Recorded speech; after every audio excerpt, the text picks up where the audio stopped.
Christ. uNkulunkulu otho ingcwele ngegama lika Jesu Kristu waseNazaretha. Siyakubonga asiphezi nangezimpilo zethu siyakwethemba. Yes, Lord. Ngegama lika Jesu Kristu waseNazaretha. We thank you, Lord, for your merciful love. uNkulunkulu otho ingcwele ngegama lika Jesu Kristu waseNazaretha. Dunyiswa njalo ke uNkulunkulu libachazwe igama lakho. Yes, Lord. Ezizweni zonke. In Jesus' mighty name we pray. Amen. Amen. My brother, greetings. Greetings, Siba. Alright, mfethu ngifake lo angangihluphi Ngibona lapha. Bless God. Bless God. Ncabe inkosi yakuyaphileka. Mfethu siyambonga uNkulunkulu kakhulu egameni lika Jesu. Thank you so much for coming. This is our part 2. Amen. Siyambonga kakhulu uNkulunkulu ukuthi ube nathi lapha namhlanje. Ngiyazi ukuthi ke mhlambe for the sake of those who are seeing you for the first time ke mhlambe kusele subani ke introduction. Amen. Thank you so much, Siba. Ngiyanibingelela balandeli viewers and wonke umuntu obukele iSithabani Media. Igama lami nguEric Mkhithi Mahloma, ebantshwele bambiza ngoApostle Mahloma. Siyabonga. God bless you. Thank you so much, sir. Hey, ukufika kwakho lapha ikuphathe kanjani i-episode yesibinayo lapha? Nkosami angiphuzi ukubonga. Ya singibonga uNkulunkulu kakhulu. Episode yokuqala ihambe kahle. And I saw ukuthi ama-viewers abantu ebalandela iSithabani bangilekelele kakhulu Ncegu. Ngiyabonga la bekhona bazazi ukuthi obani engikhuluma ngabo, and then also again sibonga uNkulunkulu ngawe Siba. Sibonga kakhulu abalandeli bawusupportile umsebenzi kaBaba uNkulunkulu financially. They've went all out since khathi ukabona uthole i-breakthrough uzuthuke. Yeah, so isimanga ezesangenzakala, and ngiyambonga uNkulunkulu kakhulu ngabo abazalwane ebasupporta umsebenzi kaBaba uNkulunkulu ababusela bekhona. Ngikhuluma nje ngithukile most of the time uNkulunkulu ayenza isimanga ngiyathuka. Ngiyambonga uNkulunkulu Siba, and uNkulunkulu abusise elokhonja imedia yakho. Wenza umsebenzi omuhle kakhulu Ncebe inkosi ukuze nathi sikhona ukurisha abanye abantu, ngoba khona abantu esingakhona ukubarisha because of resources, and also again asikhona ukubarisha because of ama-platform akumele ukuthi expose until thina sifikele la khona uNkulunkulu ukuthi asithe kuma-platform athizeni njengale platform lena. Ngibonga uNkulunkulu ngayo kakhulu because awuthatha ngesikhathi sithi ukuresponda kimi, kusho ukuthi it was a divine appointment kaNkulunkulu. Siyabonga wangitshela nangendaba ukuthi unane WhatsApp group lapha nihlangana khona namazalwane praying njalo zonke lezi zinto. Bakhona abanye bako baxhuma wanting to come and join so that you can pray together. Oh yes Siba. Bakhona abazalwane from different provinces.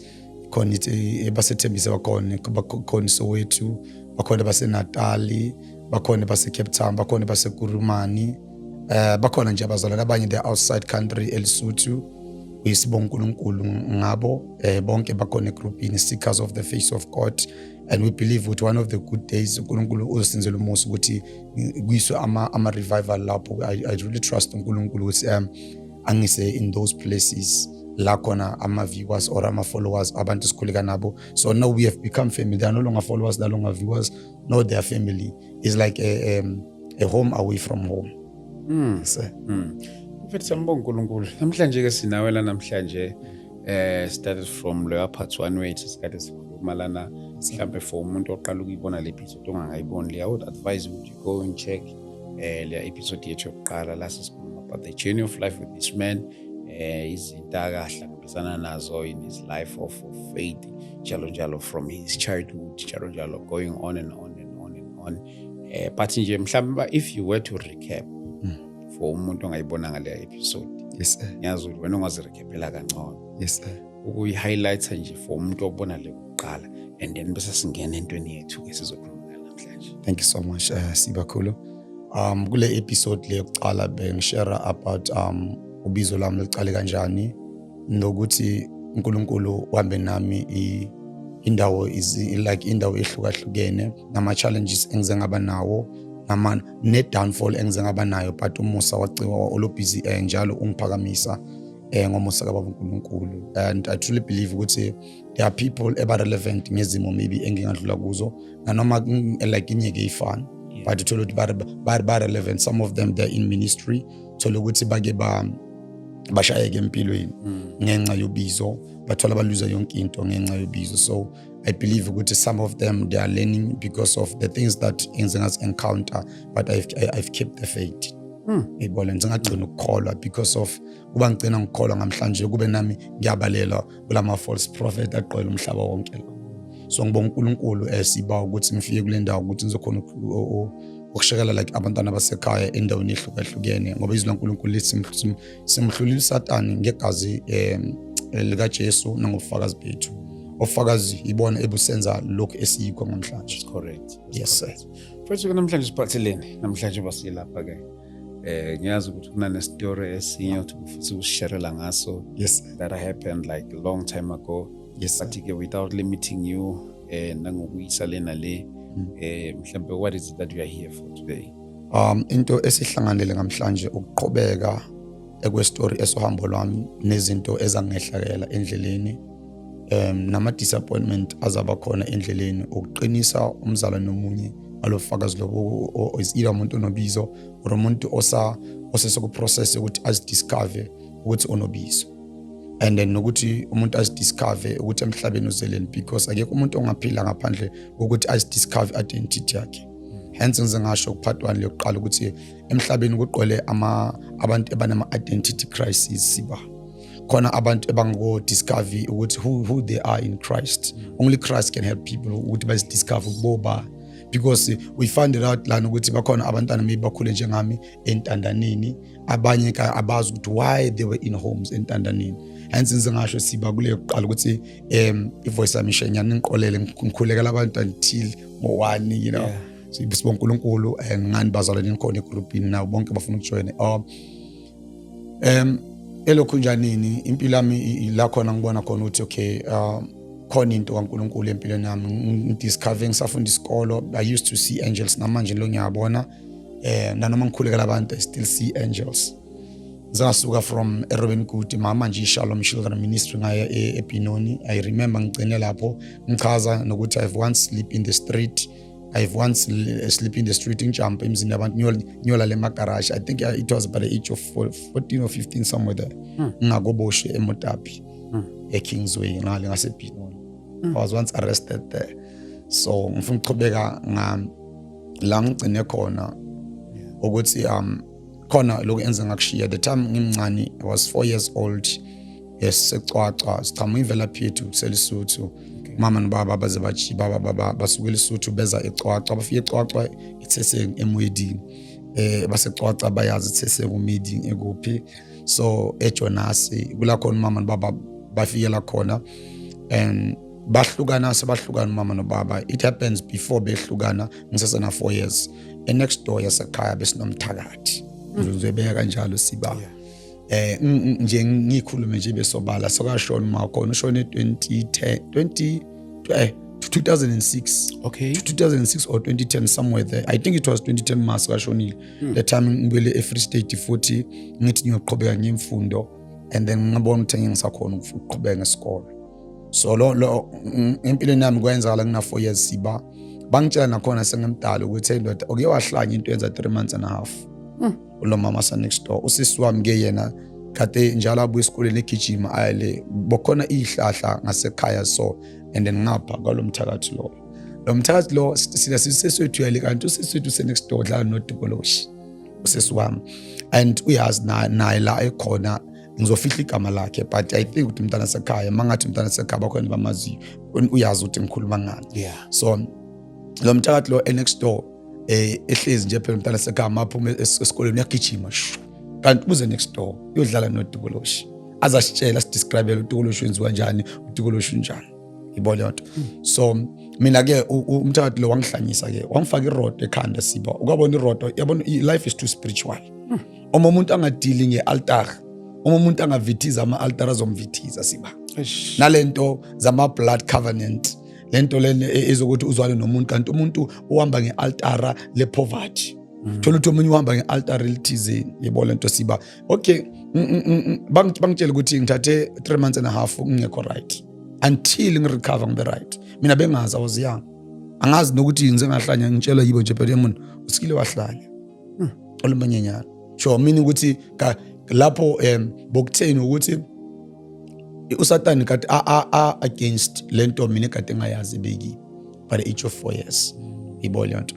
And I grew up again ngaba nama challenges empilweni yami esikolweni. Remember I was a bully esikoleni siba bengishaya abantwana abanye because of I was angry ngine anger akamama ngisentandanini.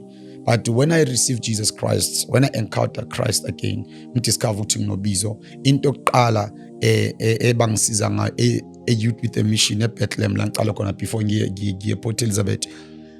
Bangisiza ngeplumb line teaching. Plumb line is whereby i-teachings yakhona ingenelela kakhulu ikusiza ukuthi khona ukuhlukanisa ne world view is whereby you see like Christ, you don't see like a world. Khona world view, khona biblical view is the mind of Christ, is whereby you view like Christ. As Paul says, don't you know that we have the mind of Christ? Eyibona into siba. So now ngifuna ukuthi nanoma ngikhuluma thanda iBhayibheli siba. Yeah sambonga uNkulunkulu. So isikhathi njoba siloku siya ngithola i-deliverance bangitshela bathi ngibhale phansi abantu abanzisubuhlungu nabantu engabaqolelanga. Ngathi oqala umamami. Athi umamami ngizisubuhlungu lo mama lo wangisentandane by the age of 6 years. But uthathi lasibona sekhaya uyayikhulisa kagogo laba i3 baselunova and bengintando kazi kaBaba ekhaya. Into yangizisubuhlungu ukuthi I used to love my father used to love me. Kusho uma wayenza sure ukuthi umafuna uzusibabami athathe intandokazi. Kanti it was the purpose of God. Yabona kuwe beyaphila bezothi mama ngiyabonga. Inhlungu le ingifundisile ukuthi there is a greater me in me. Eyibona lento siba. So izinto ezangehlakala uhambeni kwendlela and then mina siba I always tell people ukuthi mina inombolo lento kuphamisa inombolo is a initiation. Ya initiate ebusuku. But before initiate ebusuku there are people who can introduce you. Ngathatha inombolo by the age of 12 years. Ngaqala ukubhema by the age of 12 years. Inombolo bengifundisa uthisha kade asifundisa esikoleni ayikinza. Wangifundisa inombolo. Ukuya kwesikhathi siba mase ngemdala sangena ama prison sengiphuma sengayazi inombolo already ngithathe kuphi esikolweni. Ngoba bengibhuli bengibona kahle lokho lo ibhuli lo nganapha nyabhema wagcina angizwisisa lo thisha kanti thisha lona uzongifaka enombolini ngayithola sengiphamisa inombolo. Ngayithola manje yabona semphamisa inombolo into zasemalokishini siba mlambe ngaqala ngaphamisa u26 ngasuka ku26 ngangena ku28 ngasuka ku28 ngangena ku27 bengiphakamisa inombolo bengisabelisa inombolo emalokishini siba. Sure. And I truly believe ukuthi khona umuntu njengamanje la ekhona uJerusalem osabelisa inombolo kanti ungena amadimoni inombolo ecult uya initiator emkhathini.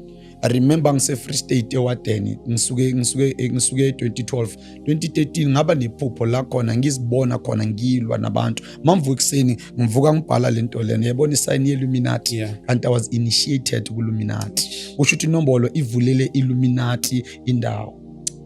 Ngavuka sembhala le sign kade bangibona ngibhala njalo ebondeni ngibhala naphansi uma ngikhulisile mama kaMbuselwa bakashabalala la bekhona ngiyambonga uNkulunkulu ngempilo zabo beyahleza ngibuza athi Eric lento ayibhalayo le mkiti bambiza ngomkiti athi umkiti lento ayibhalayo yini lento le ngathi kaSathane athi mbuso lento lena ngizwe ngangiphathi kahle kanti bengisenziswa uSathane ngabona siba bengapheli iviki ngalwanga bengapheli iviki siba ngashanga umuntu most of the time mangilele siba bengizibona ukabona uphuphu ndiza uyibona ukuthi ngiyendaweni ethize uyandiza usuka la uyale but uyayibuza ukuthi kwenzakalani and uyazibona you even enjoy mavukisela ukukhathele sibe yabantwana. So I truly believe ukuthi in those days uSathane beyafuna ukintroduce ku-cult and kube uNkulunkulu azange angisize ukuthi ngisidiscover seele kube ngamhlanje maybe ngisebenzela umbuso kaSathane.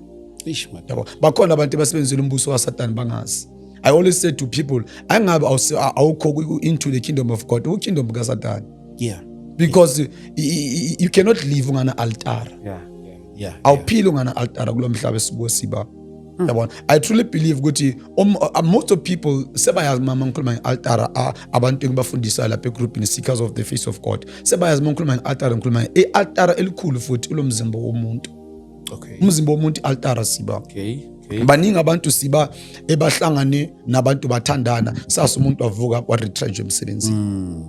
Baningi abantu siba ekade bazwana nabantu izolo mavuke ekseni ama families wakhe aqhela kuye. Kanti umuntu ushawa ilento ukuthi lo muntu uze ngegazi lesiqalekiso la kubo nealtara yakubo akadilanga ngayo bazwana and then they enjoy relationship not knowing ukuthi lana is the exchange of destiny. I-destiny mayisiba isayichange ebusuku phela se-exchange ngoqansi into abantu bangayinaki nje phela laba ebayithandela imijolo. Yabona, that's why I always say uNkulunkulu ngisize ngishade ngoba uma ungashada esikhathini samayisiba uzosithola enkingeni uzoshumayela ivangeli but at the same time uSatan nawo lobhizi ngiyazi ngimbambe ngani. Into encourage most of abantu abathi ebanobizo abashumayela ivangeli. Awuthandazela abantu ulokutshintsha amantombazana ubathelela ngalomoya wakho obufebe. Uzobathola nje phela abantu bathandazele mara bathola bagijima. Even though i-gifting abasiza, but where is the glory? Ngito engizongayisho ngathi i-gift yehlisa izulu, but inkazimulo ayehliswa i-gift. Inkazimulo ehlizwa ubunqwele. Ukuyiphatha kahle. Ukuhamba kahle noNkulunkulu nabantu. Yes, sometimes it's difficult. Angeke siphile ngokuthi sifuna ukuplease wonke umuntu sichazisele bonke abantu. Izinto zethu akube izona ezibachazisa ama results ukuthi we are the finished product kaNkulunkulu. Akubachazisele bona. Lento siba. Yes sir. So ehambeni lakho ke experience zonke lezi zinto experience leyo nto leyo. Bathini mhlawumbe abanye abantu abangaphezulu kwakho njalo njalo bekubona ngene indaweni zamanombolo ekhaya njalo njalo. Abantu basekhaya siba angikhulanga nawo. Yebo lento leyo.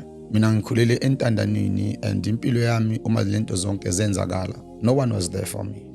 Oh, like ungena kulento akekho waziwe noma ukulekhala intandani kodwa akekho waziwe ukuthi usukungena kulento. Akekho waziwe but lapha entandanini abantu ekade basikhulisa. I remember umfukeng's family basevenda letho yando. Ibona ekade babona mahloma manje uphumile endleleni. They used to love me. Intandani eRobben Court yabo. But at the same time ngistoti ungazi ukuthi wangistoti kanti ngene demon. Yabona idemon lobstoti likhona siba. Utshela ukuthi umntana sakastoti kanti asaka initiative. Sometimes uthulisa umntana kanti umoya ukhona ngasemofa. Lokho siba. Mfowethu ke sitshele ke about nange ministry yakho ke manje ke mhlambe ke sithi ukuphuma kancane kwi-past sesingena na kwi-ministry yakho njengamanje. How is it going? Njalo nje ngiyakhumbula nangakubuza nakule episode yakuqala ukuthi uhamba kanjani ushinda ukuthi you are so eagerly about some open air and stuff. Like currently how is it going now? Siba uNkulunkulu muhle. Muhle uNkulunkulu siba uzakwamelana ku-ST Tabane i-podcast yakho enceko kungisiza kakhulu ngizangayithola nami breakthrough. Bakhona abazalwane bangisizile financially ukuthi ngithenge i-speaker. Wow. And ngikhuluma nje kusasa ngiyothenga i-speaker. Wow. Nama mic ne-speaker siba. Khona umama ongisizile kakhulu akekho egroupini. Yena uvele wangifonela wathi ngibone ku podcast ka ST Tabane. Athi say I love your heart for God. Athi ngizokusiza ngemali. Before ekhuluma lokho siba mina ngaqala ngabona ngemali eCloka. Mase ngimfonela ukhana ngichazisela ngitshela yonke into. The next following day ungena enye imali. The next following day ngena enye imali. Njengamhlanje kuseni ngivuka nje khona imali engenile ukuthi ngiyothenga i-system. Wow. Ilokho siba. Kusho ukuthi manje umsebenzi woNkulunkulu uyaphambili and next year I'm looking forward. Is my prayer ukuthi uNkulunkulu ngivule ministry. Ngaloko ngihamba ngisiza lapha amasonto ngasizila ngibula ngilimazile emoyeni siba. But ngiloku ngiqinile yabona kube kuthiwa kade ngazi izimo zokushayeka empilweni. Kube dala maybe nga backslide. Yabona amasonto kade ngasiza ngilimaze kakhulu siba. And then people that we need to rely on basilimazile. But I think ngiphendule lokho kwamanje khona isonto engilisizayo indoda kaNkulunkulu station 4 but i-ministry yakhe Penwell Worship Center. So mina calling yami ngibonile ukuthi nakhona ukukhulisa amabandla. Bonto le yes i-vision uNkulunkulu ngiphile yona I can establish but at the same time kumele ngihlale isikhathi eside an apostle ayihlala isikhathi eside endaweni eyodwa. Yabona we are a pioneer. Yabona singabantu ebama territory nceko. You have to go and help other ministers of the gospel. Yes. There are some yes banayo into kaNkulunkulu mara at the same time they are still in the discovery process ukuthi but kahle what is my gift. True. But umtholo indoda kaNkulunkulu dala ku ministry, but the problem uthola ukuthi umuntu anointa ordainer uthola ukuthi akampointanga office kuyiyo manje kumele ukuthi umsize ukhona ukumsiza prophetically ukuthi no gift yakho ile office yakho ile yebo lento le. So there's a man of God engimsizayo ngale umfundisi Mulife Mthombeni. Yeah, I think man of God ngiqolele sibongo sakho sinusingishaya la khona my brother ozabe ane service on I think November or December somewhere there, but ngizobazisa abazalwane lapha kuma comment nawe siba ngizo-update yebo lento. Uzabe sine service a prophetic encounter yabo. Prophetic encounter is whereby you come there, you experience Jesus, and then Jesus helps you to discover who you are. Yes sir. Izwe kunendawo izabe ise Transit, no not Transit, Station 4 ngale ngase Palm Springs. Mawehle Palm Springs khona i-taxi rank entshe eceda ukuvula. Mawuthi ngapha esayidini khona i-construction elapho, isonto likhona lapho ngaphakathi, isonto nje elakhiwe straight nje. Rentile indoda kaNkulunkulu lapho yenza umsebenzi kaNkulunkulu omuhle. Oh, so currently nisebenza ndawonye ke ministry wise?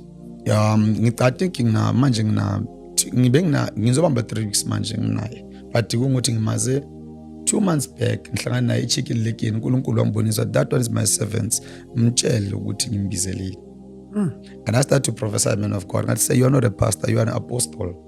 Ngathi say umbone kanjani ngoba nje interest normal. Ngathi no, the thing is ngiloko ngitshela kona uzokubelieve ngoba ngokutshela lento lena oyiyo nento kumele neoffice kumele ube you are not a pastor, you are an apostle. Yabona umuntu anointed ordained office ne wrong, and a great man of God, a humble man of God. Akosuthi uNkulunkulu angisize manje ngimtshela you are an apostle. So yilokho man of God. So we bless God ngale ndoda kaNkulunkulu isithobe kakhulu le ndoda inhliziyo yakhe yahleka ncebo. Sambonga uNkulunkulu sebe. Yes. Manje ke mfethu awusitsheleke ngizokubuyisela back futhi na kwi-past yakho kancane. Yes sir. Going on and on with your life njalo. Do you feel ukuthi zikhona ezinye izinto mhlawumbe owazenza in the past or maybe oyawucabanga ukuthi mhlawumbe ziba nawo ama implication kwimpilo yakho yamanje okanye ama affection kwimpilo yakho yamanje? I believe siba ukuthi ezinye zezinto sikhona engazenza lezi uNkulunkulu wangisiza ngazo ukuthi ngeke ngidiscover along the way ukuthi I need to uproot them. If I don't uproot them zohamba kube ngathi uNkulunkulu yangifaila, kanti uNkulunkulu bayafuna uku-expose into the ministry of breaking the altar and build the altar of God. For an example, i-crime ngingangena ecrime kakhulu siba ibambile inkunzi siba sijontshile imoto zabantu siba with the people ebekade ngikhula nabo. Sijethe ngabo machuzi siba sikhalisile imindeni eminingi siba ukungazazi ukuthi singabo bani empilweni. Sidala singena senza ama house breaking sitshontsha siba. Ukuze ngisurvive mina in my old days ngingakuba indoda kaNkulunkulu. Ngisasidiscover ngiseseHetlberg, ngisuke eHetlberg ngihamba indawo eningi sigange ekudeni. Hetlberg wesiganga sitshontsha amafoni. So manje lezi zinto lezo siba ngesinsikhathi nokubona ukuthi emani uNkulunkulu.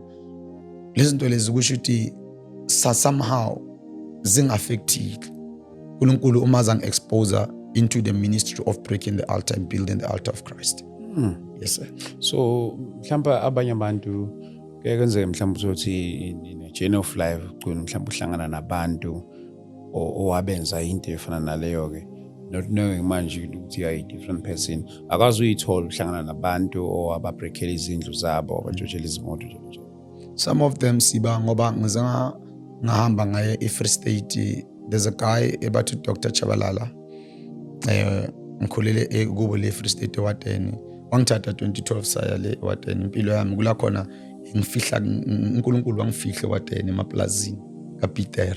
So some of them abasangikhumbula, some of them they still remember me, but bathi ndoda sibonile kuma Facebook so yashumayela sibonga uNkulunkulu ngempilo yakho. You are no longer that person. Ubonakala nomhambo, ubonakala noma sikubheka. Phela ma old days siba mawuthi yampeka bombonke sikinza leli.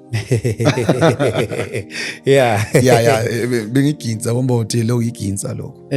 Ibola nto leyo. Bengibonakala nje mana uyabona siba umuntu nomlando la. Uyabona ubona ngekhaya nje. siba thina sike sagajwa. I remember 2014 ngisasebenza kaPieter ke ngihola kahle, kwafika isikhathi la khona singisekomponi, khona indaba athi ikomponi seplazini ne, khona indaba athi ikomponi. Bayo komponini i-distance maybe esuka kuphi i-distance ende nje kwikomponini, but kona uyafikana ngenyawo. Ekomponi lapho abantu ebeze ngetoho, uthi mina bengisebenza eplazini. Labantu ebeze ngetoho sebenza ngezambane, besebenza ngesoya meat, sebenza ngombila, but kakhulu besidila ngezambane.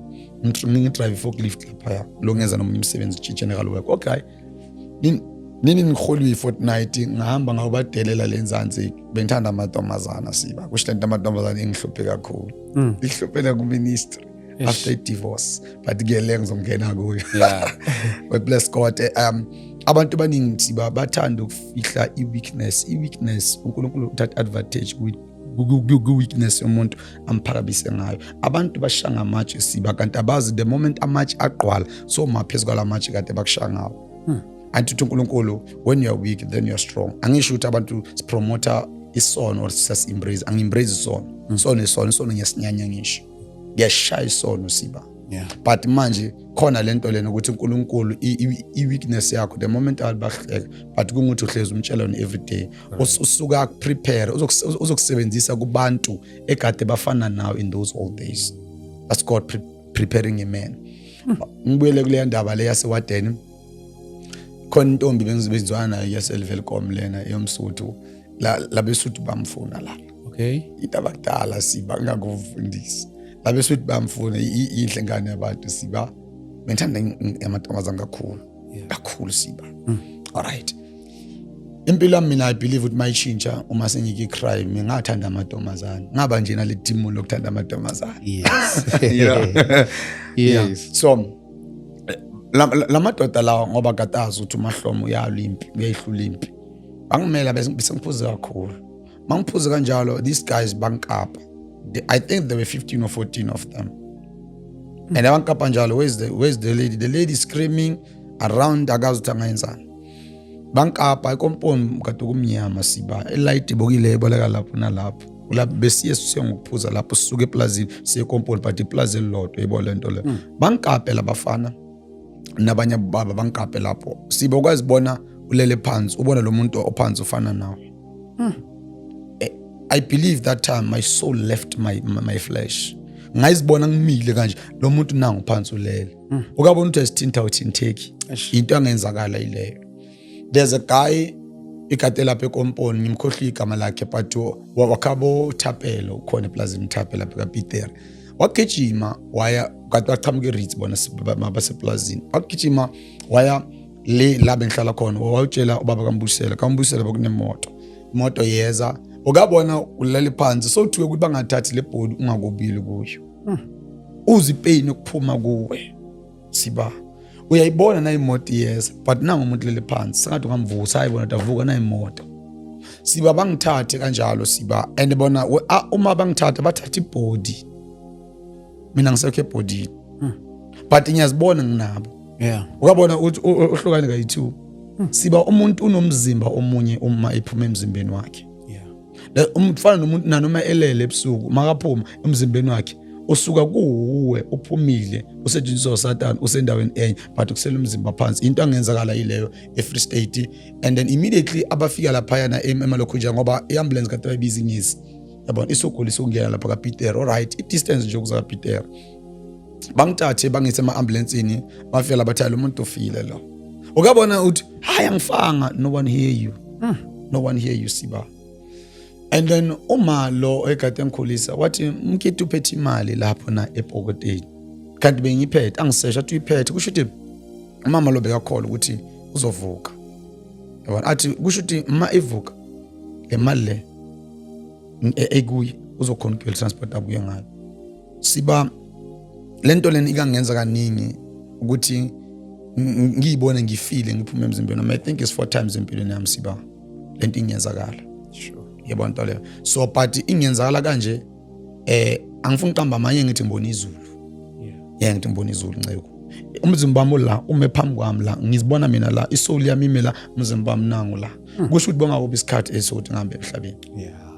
And then mangivuka esibedlele le doctor lona ekade ngoperate athi this guy kwaLesotho, this guy une-end athi no, do you know bofile kanjani mafika lana bothulile thina besicabanga nokuthi sikwisi ICU, but the moment slow busy sithi yabantu yabona into lezi mchini le bashanga abangishanga lo mchini ukuvuka kwami siba mina ngithunga ngibhekiwe ngilakhanda ngalimala la ekhanda siba, that's why nje ngingathanda ukundini wena yabona bankapa these guys ngabuya mangibuya manje kwaba yimpi kuphela sengikhuzwa abantu. So siba ngazi ipain yomuntu osohambweni lokuthi ayidiscover ubuhlungu kangakanani. Abanye uNkulunkulu ukuze abathole ilento bengisho ekseni egroupini sharing the scripture in the book of Daniel chapter 9. Abanye men of God lithi iBhayibheli ama-Israyela aphendukele uNkulunkulu ukuze uNkulunkulu abathole inceko okumele ukuthi alethe ini those plagues in the days of Moses kade sikhona, those punishment yabo, those sicknesses. So abanye abantu men of God ukuze uNkulunkulu abathole bahlukanisa namadoda kuba ngathi kubuhlungu ngathi uNkulunkulu ya-celebrate. Yes. Kade ba-idolize lamadoda, abanye ba-idolize abafazi babo, abanye ba-idolize izinto ebanazo ukuze uNkulunkulu amthole umuntu uqala amhlukanise nezinto esithatha ispace kaNkulunkulu emntwini. Yes. Siba ngiyambonga uNkulunkulu mina ewangisiza as young as I am, ngumuntu wa-93 ngenza 32 next month nge-12 kaNovember. I'm still young siba, but ngimbona uNkulunkulu ehamba nami. Wow. Ngibona uNkulunkulu angisala ngisho ukuthi eSouth Africa neFree State ngihambile eHarrismith bengishumayela. I've got abantwana eHarrismith engibazalile enkosini, establishing the ministry, but ngibona ukuthi nginenkinga iskate ngilimele ngibuye emshadweni 2019 ngishade 2019 ngadivorce 2019. Siba longihlwana abantu bomama longihlwana ngi-engage kayi2 ngishade kayi1 nga-engage kayi2 siba, but kulona nayi le ndaba ke siba kulona engami engage loqala was the right lady, but lona usindisiwe but akazazi ebusuku ba yenye into. Lo sesilobe ngimengejile akangitshelanga ukuthi udivorce akodivorce umuntu waseNigeria egade amshadile. Nigeria la shada lo sesilolo likwenzakala anye ngibasho ngamagama ngizobazama nje ngibafihle, but lento yangenzakala siba kube that day ngafa ngibuza ukuthi kube ngamhlanje who is the voice to the people who need help. Siba lo sesilona ngahlangana naye bengidayisa ama-yogurt ngise-Free State ngishumayela ivangeli eCastle nase-Harrismith siba. Alright, so now manje stoka amalokhunjani ngizala iGoli ngoba ngiyazi vele indawo zaseGoli lekho khanje wathi indawo le iBosberg ngagibelela eGimiston. Amfe eGimiston lokho ngiyaxoka ke yonke indawo. I always say to you siba ukuthi yonke indawo is a platform for me. Noma ngangithatha umbeke etavern oshumayela I preach siba. Now everywhere la ngithatha umbeke khona I preach. Thatha umbeke eJoburg emaphathi noJoburg I preach siba. Ngiyazi le ndoda ingenzelini le yangifela eCalvary, but let me just go back to the story lesi ngoba ngiyazi nje phela ngicela sekesikhohle ngoba siba izinto zangehlakala. Yes. Yeah. Bese silona bangimemile 2022 bangimeme elokhunjanini. Okay, bengixoxa ukuthi sihlala naye elokhunja eGimiston. Mangihlala naye eGimiston siba khumbule ngiyengejile. Ngihlangana lo muntu lo. Story sakhe malomphizi ngishumayela lapho ngibatshela abantu ngibafakazela ngoJesu namandla wakhe. Kula ngibona lo sisilo shintsha ama contacts xoxa, not knowing ukuthi uyangizongeza ngiyengejile. Ngabona vele ukuthi engagement yami nenkinga lana kule film bafuna ngicompromise kuze ngithathe umntwana nabo bafuna ukuthi ngihlabele amadlozi. Yebo lento le mele kuhlabela amadlozi kuze umntwana nabo ngikhona ukuthi ayohlala nami. Cabanga siba ngalesikhathi sengikhiphile imali sincane ngisikhiphile okumele ukuyocedelela. Seyibhaliwe incwadi phansi. Obani umuntu ongamfakazela incwadi yabhala phansi akekho, yimi kuphela nalo baba waseqwaqwa engahamba naye. Angiyanga nabantu basekhaya siba lapho. Ngaya nomuntu ekade kuyisandla senkosi eqwaqwa. Baba kade awuthisha ubaba lenkade nzaka but wangena kulento lena yobukhosi eqwaqwa kade azibabama. Yabona, so lo baba lo uyena wamphelezela ukuyakhabo sesi nyokhipha obuncane lo bekade nginapho. Mara ngasikhathi ngikhipha bazilo this guy umfundisi, but bona kumele ukuthi umntwana wabo manje akhishwe angibatsho ukuthi ngizobuya ngifuna umntwana wabo ukuthi ayenzeni ngiyohlala nawe. yabona, and then ishade kube right. Bavele bathi mina ngihlabela amadlozi Siba. Kula khona mina nabo sicabana. I cannot compromise the true altar with the false altar. Ilokhu ngayitshela wona Siba, ngahlukana nomntanapho. I used to love the lady but kwakuse ngihlukane naye. Siba uthando is not like ukuthi asinabo njengoba kade sinenkinga zamantombazana. Yes. It was the season la khona ngi-vulnerable ngoba bengiphuma emshadweni. Angizahlangana lo sesilona, okay, ngibe nama mfuna kuye kwesikhathi we started to date after ngiseparate nalo. Yabona ukuthi ngiswakulo angikopholi. Yeah. I always tell people ukuthi ungakopholi ungalenzi iphuthu ungene i-relationship uzalimala. Uthola solimele ngenxa nje phela usafuna ukuyithola. Yes. Siba kungenzakala lokho ukuthi lo sesizwane sibe nama number kuya kwesikhathi lo sesilona ukuba bukuseqwaqwa kade ayiqwaqa but Allah ahlala la eBinoni. Le Nigeria ubhuti waseNigeria kade emshadile bayahlala eBinoni naye. That guy ethwele. Agriculture. A cult. And lo sesilona akangitsheli ukuthi lo mbebe cult but kuya kwesikhathi sakangitshela. Ukuthi kwazwana umuntu akangitshela ngo2 divorce naye. Siba umuntu ongazwana nomuntu oshadile uthatha isicalekiso uNkulunkulu washo wathi anyeke umuntu ahlukanise lo uNkulunkulu ahlukanisile. Yibona le. So Siba lo sesilona we dated and then I engage futhi. Now umahlonga futhi engage. Ngikholwe ethandweni Siba. I believe in family, I believe in love. Yibona le. I believe in settling down as a man of God. Ayikuthi bengithanda yonke lento bengiyenzakala. Into ekade ingehlele. Khona kade bahlekisa ngami but powerful gifted mara mpeke into azenzayo not knowing ukuthi lento lena vulnerable, I need help. Understand? Kade bangazi mina ngidinga usizo in those days. Bo kwenza lo sisilona Siba bangimeme Heidelberg 3 days, I think 4 days revival. Shumayele Siba uNkulunkulu ezimanga prophet izinto ezizenzakala kusasa ngeprofit amhla yenzala kusasa enye manje ama deliverance take place. There's a man of God engamthandazile Heidelberg bebe obethe inkosi kule lokushe lisanda ukuvula Heidelberg yakudala bale lokushe lisanda ukuvula obethe inkosi. Okay. Yamba nesilahliwe kanjalo seswamhlala esilahliwe manje utholile. Ngiyambongela. Yabona? Yeah. So kwenzakala Siba ukuthi masilapho bengibizwa umfundisi Mamvila kaze Heidelberg ukuthi ngiyoshumayela kwenzakala imanga Siba lehla izulu. Kanti lokho ngoba ngiseHeidelberg ngoba ngicommunicate nase ithi ngizokubona mfethu njengoba ipartner yami ngizokubona ukuthi la ukhona usebenza kanjani. Siba ngifike first day, second day Siba kusebusuku silela 12:30. Masilele Siba ku 12:30, guess what Siba? Usesi wavele wafihla ngohotel lodwa. Wafa ngathi bayafuna ukutransforma abe into ethizeni. Siba ngithuke kufika ivoice leya manje lena enokufika mangisenkingeni le enokufika nanoma kumele ukuthi ngisuke endaweni voice kaNkulunkulu ithi pray in tongues. Lamasuya kaparado zikataya. And when I pray uyambona ngathi ufuna ukumanifesta Siba lo muntu lo okhuluma ngama tongues lo ofuna ukumanifesta. Siba lo muntu lo usindisiwe. Bakhona abantu basindisiwe mara babanjwe altara ebusuku baphenduka ngoba ba initiate ngabangazi. Yeah.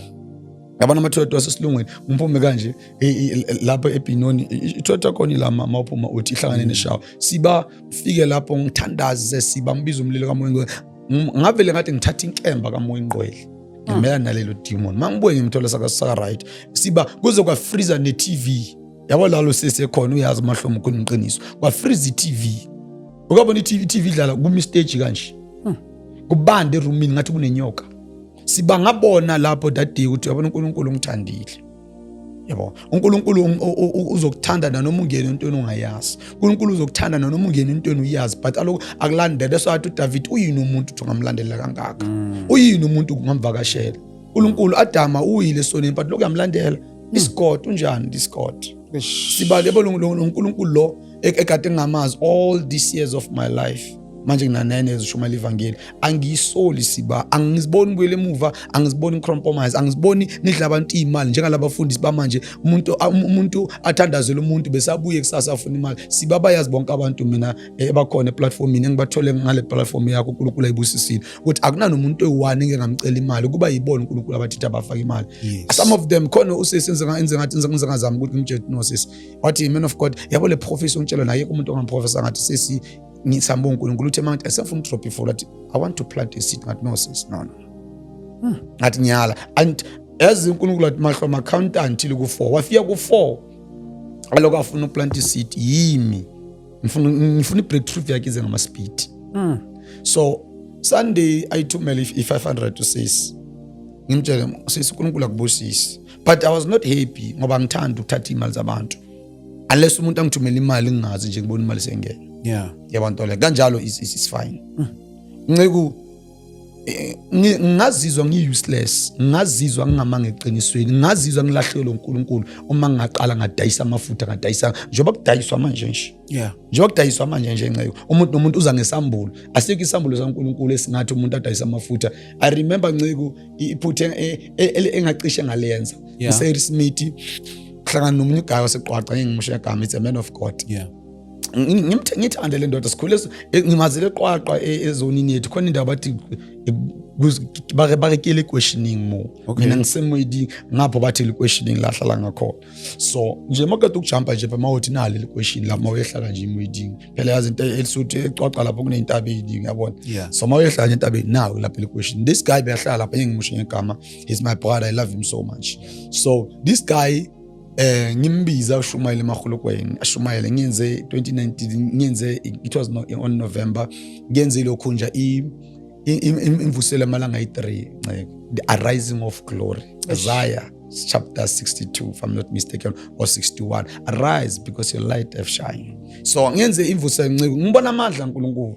So this guy ipiga besiboleke ukumndini kaMfokeng base CFC, shout out to them la bekhona uNkulunkulu abangibusisele bona baze bangithwala nabo labazalwane labo every month bangithumela i2.5 Ncegu ngihluleka ngisho nogundinwele ngokutshela ngishayekile but ngongena kulethi ngicedelele into zaNkulunkulu ziyathusa. Thank you Lord Jesus. So this guy introduce kulento leni ukuthi nakurikisa amafura Ncegu umuntu imhana taba yabona umuntu akumuntu imhana taba urikisa kwamafura yabona amafutha nani namanzi amancane kangaka basubmit komunye umfundisi ngathi ngamusho ke lo ngathi ulo ilaba ngaphandle la bayigangela ngabantu.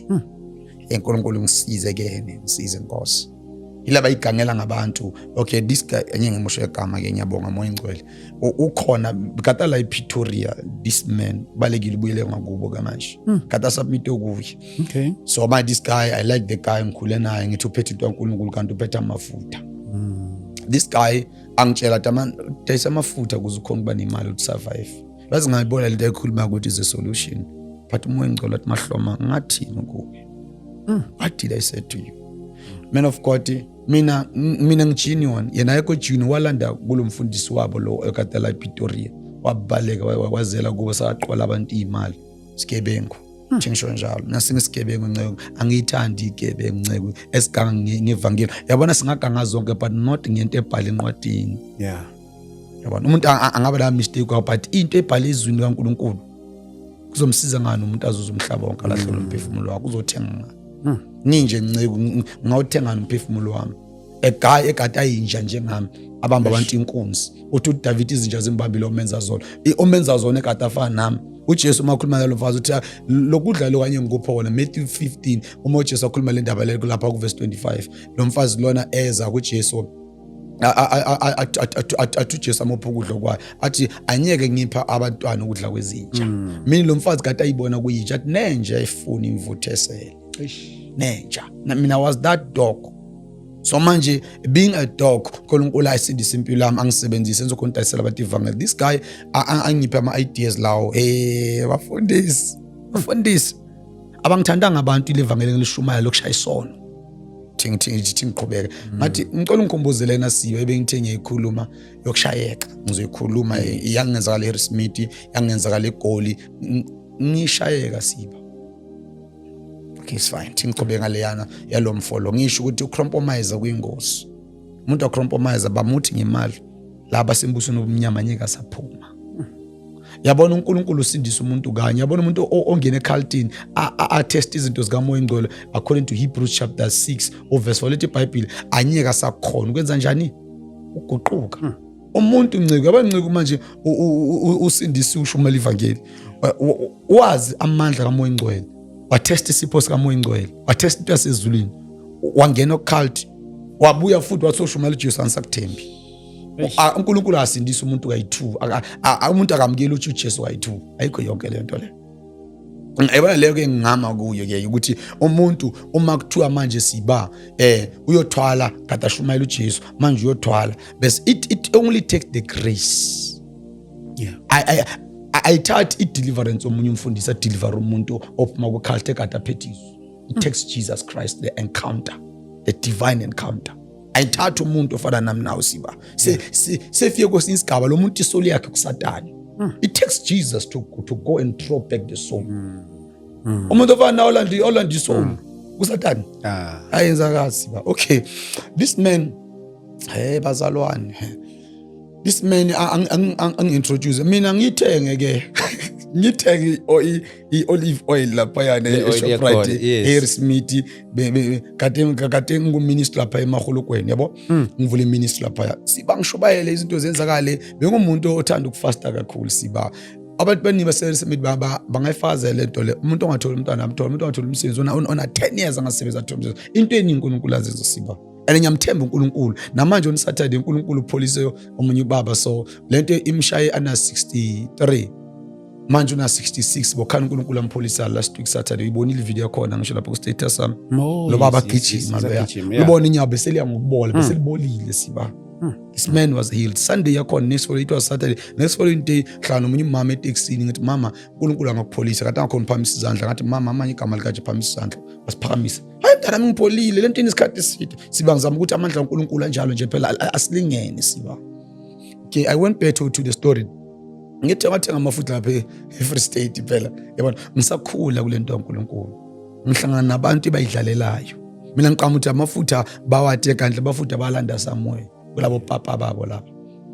This guy angitshela ukuthi ayisa amafutha mina phela ngiwadayise bengazi ukuthi kumele ngiwathathe kuyikuzo ngathi mina ngavele ngayithengele Shoprite thatha izinto zenzakala nciko manje yabona uqobo le operator manje ngavele ngikhipha ijezi bese nginikeza umuntu ophethe ukugula okuthizeni mayikhipha apol. It's a demonstration. There's nothing wrong about demonstration. Okay siba abantu izinto zenzakale yabona yena mze ngibothi le nto ikhona but umoya ngcwele abuye kimi. I only take a month ngenza lento umoya ngcwele abuye kimi. Stop le nonsense yakho le. Angibizela ngale nto le. Ubuganga konke lo. Ngayeka siba ngaqhubeka ngilushumayela ivangeli ngilaziyo. That guy ngamchelisa. Athi lo qeshwa ngalahlekisa lo. But yabona wangideceive but benye kangideceive ukuthi ngiyongena kulezi zinto zabo papa zokuthwala not ngami ngiphume ebutsotsini le ndoda ingithole ekudeni uNkulunkulu. Ngeke ngifike lapho. Okay siba eHarrismith siba ngengashayeka ifamily ekhawumbusele baba move eplazini bayohlala eHarrismith abahlala eHarrismith eMahulukweni siba after my graduation ngifike lapho siba ngashayeka siba ukwashayeka ungabe nobruku ogqoka siba ukashayeka siba ushumayelwa belangeni izinto zenzakala abantu uthola ukuthi manje kumele banikele kuba inkinga akusi inkinga bokungasabantu inkinga bokuyi-season of my preparation. I cannot blame those people but the thing uNkulunkulu beyatrain uMahloma ukuthi kuphume the best version kaMahloma yebo nto le siba if you are the voice of the nation just know ukuthi izimo ezokushaya zizokushaya njengoMahloma kanje ngathi ukuthi esakho isimo uNkulunkulu ukushangisa en apostle siba engashayekanga ngesola embonisa imvimbo ayibonisa imvimbo an apostle. If somebody says I'm the apostle mambo imvimbo abafana abancane siyabagijima amathathu loba apostle that's why banama attack abangakhona ngoba izibiza ngento in the spirit anga recognize ngayo. There is an identification in the spirit. Even demons know who you are. Uma amadimoni azi uJesu kangana nomuntu othena akafuna uJesu ongenwe idimoni elazi uJesu yebo nto le so siba ngaphuma kule nto leyo ngishayeka ngivuma ukuthi ngishayekile. Mama umntwana wami wabisi2 siba wangilahla ngenxa ukuthi anginamali wangilahla nje intokazi mntana mina 5 this year mntana wabisi2 nomntana oqala lo mntana moqala ovele nobizo lwami yebo le nto na 8 manje umntana wami but ngina 9 years ngoministry mangicounta kahle alright siba. So siba izinto zengenzakele ngahlupheka ukuza kwami ngapha ngaseGoli ngisebenze mangisebenze emsebenzini inyawo zami bezilokha siba inyawo zami bezilokha mangigibela forklift ngozi ukuthi la ngizoshayisa ngeforklift iforklift angithi uma uyidriver uyakhona ukuyifaka neutral neutral yakhona ithole ngathi yamba kancane until izimi sibanguza inyawo zami zalokha kanti uNkulunkulu ula khona ekhuluma nami angibizela ngibuyele emsebenzini chubeke kwenza umsebenzi wami angikhuthaza abantu siba ukubeka imisebenzi ebathi baba nobizo laNkulunkulu ubizo lihluleka yi4 kune general calling where God call us ukusiza emshadweni sonke samukela uJesu khona lena khona a personal calling la khona siwazi uNkulunkulu ngaphandle kwestructure sesonto personal khona lena esibiza nge-seasonal calling a seasonal calling umuntu osebenzayo umuntu oshumayelayo khona umuntu one calling ukuthi angasebenzi asebenzele uNkulunkulu amprovide angifuna abantu bayifanise nathi bazoba senkingeni there's a man of God bathi uBishop Chiliza ukuthi angilale isitori sakade Nkosi ngifuna ukulalela le ndoda le maybe ingqondami bezokhona ukuthi ngiunderstand lento engiyenza ngibe yiyo akusiphuthu ukuthi ngiyosebenza but iphuthu ukusebenza kanti uzothola inkinga kanti ubizwa nali yakubiza oPetros uNkulunkulu ubathole lokho enhlanzini ubakhiphile enhlanzini ubaphe imandate babuyile enhlanzini makabuya bayeke inhlanzi futhi makasabuya kabisithu masavukile kubafileyo so ngizama ukuthi siba abantu ababizwa ngokufana siba uNkulunkulu kubizele platform ye podcast mangathi ngivula i-podcast ngayithola ngisenkingeni ngoba ngiphuka ngiGrace yakhona ophuka iGrace yakhona ukuthi amahloma beze bashare testimony kuphola abantu baqhumana nokumahloma abantu baphola impilo zabantu isichange nami impilo yami ichange siba ngeke ngashayeka mafika ku-podcast yakho Ncebe Nkosi ithi ngithi uNkulunkulu ukuphele vision le ukuthi usize thina omahloma kuze thina ekade sifihlekile mara siqotshiwe sevele sisiza abantu eyibole yonto siba so siba ngizama ukuthi mina noma ngifika Orange Farm ngeke ngashayeka ngifika Orange Farm baba ngashayeka Orange Farm ngihlala esontweni ngishayeka kunganagesi siba ukabona ushumazela abantu ukuqala bekunama service wa Thursday lapho Orange Farm kule sonto kholile isonto ekade ngilesisa bathi Christ Connection Church umfundisi wakhona washona last of last year samnqwaba eZimbabwe eCholocho ashumayele eCholocho athandazile umuntu waphama kulishe bakala bathi hayilo lento yakhamanga bayibonile umprofessor abantu ama deliverers ethatha indawo siba sibuye ngisemnqwabeni mara ngenzani uNkulunkulu ngenzisa izinto lezi angithembile ngazo ayibekekile mina ngithi bangithula ngoJesu regardless of ngophi I speak Jesus siba ngifike la ngihlupheke lapho kule ntaba ngishayeke ukalala emkhukhwini istructure sesonto okay sakhiwe kahle phezulu la phezulu ama o tile umuntu ongazi uthayela yini amazenke izulu saseGoli alright so now kwenzakala ngihlala lapho kulomkhukhu kumnyama siba ogijwela amagundwane siba ushayekile nini ngiswele insipho geza ukuze ngigeze sibabe kumele ukuthi lento yangisiza ngisejele ukuthi ngingacela abantu besaze ejele mawucela into umuntu ebusuku uyayibhadala uyalalwa so manje lento yangifundisa leyo ukuthi nje phela ngingalingi indlalele insipweni ngilungahambe ngiqala abantu abanye abantu bagcina sebakudelela so lento le mina kimbe ngicaba nje private it was a lesson impilo yami bengikhona ukugeza ngensipho sunlight siba ngigeze ngayo phinde ngicobise ngaphinde ngigeza amazinyo lento bengenza nase Bible school until babulindani mazibuka ngikhuza mahloma ipride lento yakho le eka lento akusesikhona empilweni yakho mafuna izinto sishele success yabo so siba lento lena ingenza ukuthi ngibe comfort zone ukuthi mangananto ngamukele manginayo ngamukele angabi khona noma ingekho ngamukele siba kumfundisile yilento engenza ukuthi ngingacompromise until today uhambo lami that's why I embrace the pain ngimbrace ipain mina yangishaya mina empilo yami siba engishaya kuze khona ukungisiza kube ipain yangishaya kube nangamhlanje ngiphethele evangeli lama plastic leli lama nestam labantwana bakhala bafaka unestam asiphathanga siphethe amabele umdoko wakudala umntwana wakudala nomntwana manje kuhlukile laba manje bama nestam nalaba bakudala kade badlisa umdoko amabele lo mama akaluthi umdoko amabele mawuthi amavovo thina besidla lokho siba lela manje ivangeli lama nestam thatha amaphudini thotse fast yibo lento ngizama ukusho njalo siba so uNkulunkulu ngisizile ngenhlupheko andlulise kuzo ngisizile amabandla athizeni bafundisi bakhona abayibangiqosha ngeke indoda ekangiqosha sontweni la mina la Orange Farm ngeke ngisho ngegama ngiyethanda iyazi yangiqosha siba uNkulunkulu angibonisa last year early January uthi izoqosha le ndoda la yangiqosha yamvukela amandla angiqosha ngisizile for what reason ireason ukuthi le ndoda ingiqoshe siba every Sunday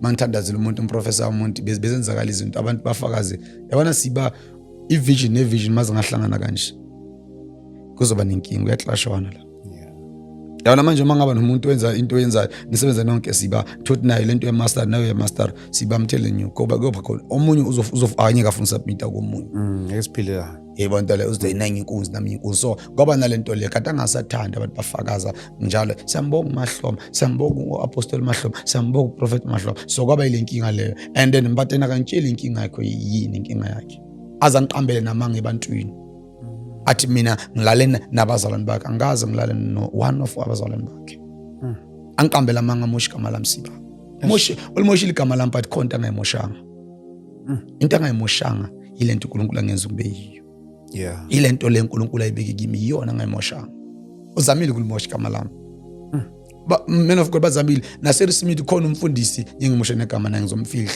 ukuze asizakale naye lo mfundisi loyo ngishumayele emahulukweni nginesidumo uNkulunkulu angiphe isidumo lapho ngishumayele ngazi ukuthi that prophet akaprofessor amakade ayisela abantu izinto that man uhleli kunto kaNkulunkulu njalo injalo pure that man weza lapho wathi uyifather ngicabanga umfana ungangamade ufather kimi afuna ukudonsa abantu ngami yabantu la ilabantu laba ebatibambisa igospel lapho la khuluma ngabo yabona athi some beza ngemotive wrong bashumayela ivangeli kanti babayenzele ukuthi basuthe sathi Paul abanye uNkulunkulu abizisu zabo manje leyo yokushayeka kwakho wayisurvive kanjani ke yona siba last year yakhumbula bokhana ngaplayelela u350 350 ngisizo o yenye family lapha yana station 2 umntana kaMamphamela bathu sibongile uyena wangisiza ngingazi nalento kaphela ama 350 Pamela one of my daughters uNkulunkulu ewamlethe empilweni yami mangalithu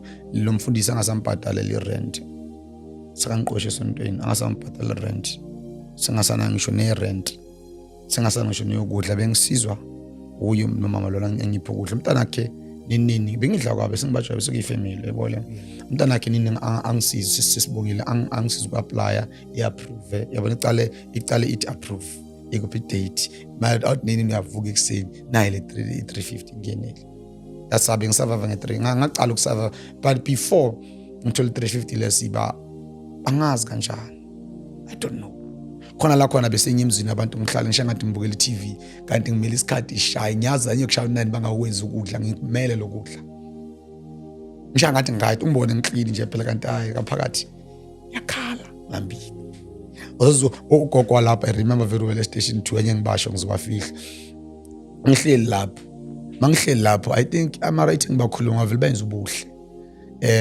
station 2 ehlangane entabeni ehlangane ne8 kanje station 2 singasentabeni khona nalezi singalinga senzansi ngasemasajini wasemall okay ubani untombi orubani umngani kaThandaza one of my daughters lapho Orange Farm ugogo wakhe kakade khona mangize lapho nje phela ngihlale lapho kade sakazi Mahloma hlala isikhathi eside nje lambili yabona uthozi ngihleli nje seshangade ngibukela ama movie kade lambili kumele benze ukudla and one of my daughter Thandaza nabe angisiza ngokudla nini angiphe imali nanoma bedesa nama perfume ngafunda ibusiness ama perfume kuwo wanginspire namadesa ama perfume but ibusiness yami yawisa intombazana uthi uyathanda kanti umuntu uzokubuyisa umuntu avela akhipha imali kunokuthi afake imali nayo unebusiness lo sesiloyo but ngitshela lo sesiloyo siba wangenza ukuthi ngiwe ibusiness na perfume this year lalo msebenzi lo siba bengusebenza loya la khona ngithi Rich Line roofing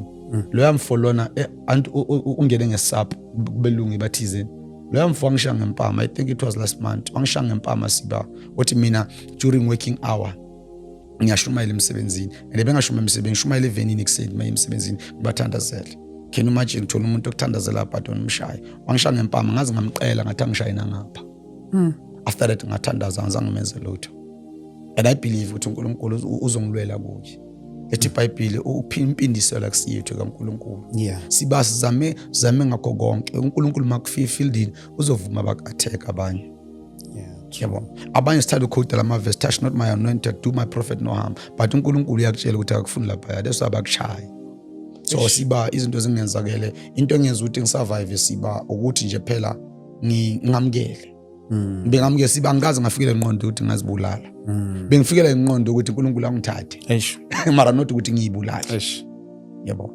ayikho into engayifuni njengokuyibulala lokho siba uNkulunkulu wangisiza bengithandaza ngifasta siba ngamukela ngamukela. I believe ukuthi nempilo engayikhulu estraff yokuhlala nama families unganala ungahlala khona uhamba umuva nini bathi awudla ungasaka. Yabona ifamily engikhulisile ngiyabathanda ne, but ngikhathi ngisebenza eplazini bengakhona ukuthi ngitshela ukuthi ngikhiphe imali eshabo siba ukuze ngikhona ukudla bekumele ngisahe. Intombazane yakhona khona intombazane beyikhula lapho bengibiza ngesichaka siba imbiza ngesichaka. Ngamukele vele ukuthi ngesichaka vele anginalikithi uzala mama nobaba bashone nje ngezinja abanqaba ngaphakathi kweviba ngana ID.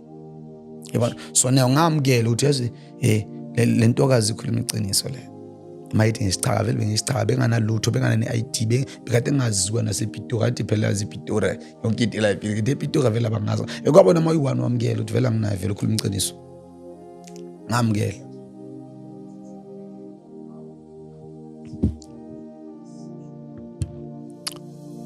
Oh. Okay. Oh, just a wrap up. Okay, no problem. Yeah, no mfundisi wami ngoba vele sekugcineni. Maybe mhlawumbe amazwi akho okugcina then we will organize a party sikwazi ukuthi sicoverishe maybe your last words and then bese share nendlela ukuthi abantu bakucontact kanjani. Amen siba. Amazwi ami ogcina engizowasho namhlanje anyeke afana namazwi alwa last, but ngizosho khona izimo esingena kuzo asizi-applyelanga siba. Khona umuntu ohlezi umbukile ekhaya lapha siba olandele i-social media yakho, i-podcast yakho oyikhonze kakhulu ngoba iyamtransform.